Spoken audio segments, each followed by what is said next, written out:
ଭାରତ କଲା ଚମତ୍କାର। ଭାରତ କ୍ରିକେଟରେ କେବେ ହେଇନଥିଲା ଏମିତି। ଭାରତ ଏବଂ ସାଉଥ ଆଫ୍ରିକା ମଧ୍ୟରେ ଫାର୍ଷ୍ଟ ଟି20 ମ୍ୟାଚ୍ କଟକର ବାରବାଟୀ ଷ୍ଟାଡିୟମରେ ଖେଳାଯାଇଥିଲା। ଏହି ମ୍ୟାଚରେ ଭାରତ ଚମତ୍କାର ସହିତ ଜିତିଥିଲା। ଭାରତ ଟଚ୍ ହାରିଥିଲା କିନ୍ତୁ ମ୍ୟାଚ୍ ଜିତିଥିଲା।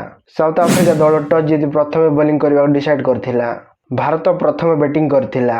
ହାର୍ଦ୍ଦିକ ପାଣ୍ଡ୍ୟାକୁ ଛାଡ଼ିଦେଲେ ଭାରତର କୌଣସି ବ୍ୟାଟ୍ସମ୍ୟାନ୍ ଭଲ ଖେଳିନଥିଲେ। କୁମ୍ଫୁ ପାଣ୍ଡ୍ୟାଙ୍କ ବ୍ୟାଟିଂ ପାୱାରରେ ସେ 28ଟା ବଲରେ 59 ରନ୍ କରିଥିଲେ। ସେ ଏହି ମ୍ୟାଚରେ 6ଟା 4 ଏବଂ 4ଟା 6 ମାରିଥିଲେ ଆଉ ତାଙ୍କର ଷ୍ଟ୍ରାଇକ୍ ରେଟ୍ 210 ରହିଥିଲା। ଭାରତ ଏହି ମ୍ୟାଚରେ 20 ଓଭରରେ 6ଟା ୱିକେଟ୍ ହରାଇ 175 run କରିପାରିଥିଲା।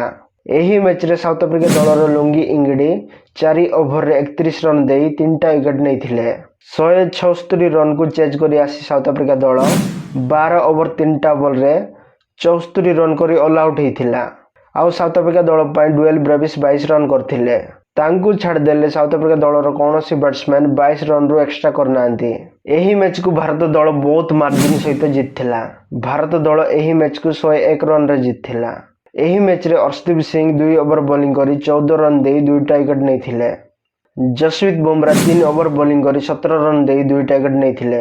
Varun Chakraborty 3 over bowling କରି 19 ରନ୍ ଦେଇ 2ଟା ୱିକେଟ୍ ନେଇଥିଲେ। ଏହି ମ୍ୟାଚରେ ଅକ୍ଷର ପଟେଲ କମାଲ କରିଥିଲେ।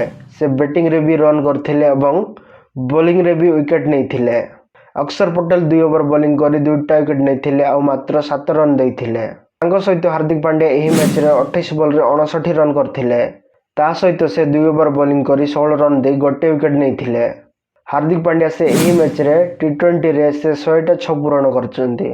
5ଟା ଟି20 ମ୍ୟାଚରୁ ଭାରତ ପ୍ରଥମ ମ୍ୟାଚ୍ ଜିତିଛି ଆଉ 4ଟା ବାକି ଅଛି। ହାର୍ଦ୍ଦିକ ପାଣ୍ଡ୍ୟା ଟି20 କ୍ରିକେଟରେ କେବେ ଡେବ୍ୟୁ କଲେ କମେଣ୍ଟ ସେକ୍ସନରେ କମେଣ୍ଟ କରି ଜଣାନ୍ତୁ।